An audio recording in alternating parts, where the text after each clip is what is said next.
Anak, kain ka na oh.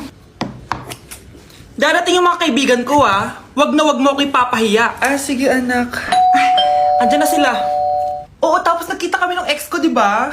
Kayo pala yung mga kaibigan ni Scarlett. Gutom ba kayo? May pagkain dito ah. Ang pangit pala ng mama ni Scarlett, no? Isa lang yung mata. Uy, grabe ka naman. Naya na ba? Di ba sabi ko sa'yo, wag mo ako ipapahiya? Kainis. Umalis ka nga dito. Huwag kita makita. Ah, sorry anak. Tara na nga, labas na nga lang tayo. May panira dito eh. Tara. Anak, sandali. Anak, Scarlett, graduation mo pala bukas? O tapos? Ah, si nanay ba yung aakyat sa stage? Ay, hindi! Si tita na lang isasama ko. Papahiya mo lang ako eh. Buti pa si tita, kompleto yung mata. O sige, proud ako sa'yo anak ha. Kainis, bakit kasi isa lang yung mata mo?